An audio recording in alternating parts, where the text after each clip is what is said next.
Yesterday, I attended the March Against Sharia rally in downtown Seattle. I think the rally itself was kind of pointless because Sharia law is not a threat to America, but I still wanted to see how the event would play out considering the current political tension. Because, like, all week the media made it seem like this was going to fuel a race war.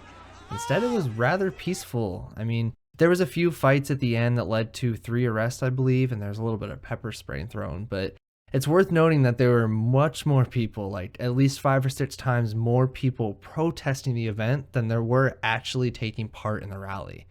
Now, I'm not a neo-Nazi or a white supremacist in any way.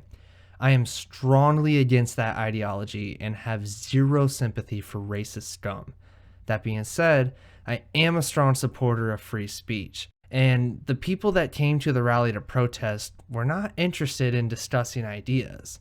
While just standing next to a group of people discussing free speech to the media, an older man came up to me with a camera and just shoved it in my face and trying to get me to admit that I was a racist and didn't understand Islam. Now, I didn't have a Make America Great Again hat or anything like that. I was literally just standing off to the side. And so while he was calling me a racist and saying I didn't understand Islam, I asked him about how come Muslim majority countries that implement Sharia law, how do they treat women and gays? And immediately he got hostile and just reverted to calling me an idiot who didn't understand Islam. You know, despite my attempts to give examples of how Sharia law is sexist, homophobic, xenophobic, anti-Semitic, or any other buzzword that people use against anyone that doesn't agree with them, my arguments simply fell flat because he had an agenda and he just wanted to yell and call me slurs instead.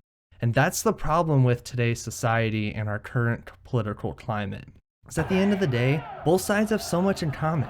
They're from the same Seattle neighborhoods, they have similar economic backgrounds. Really, the only difference is ideology.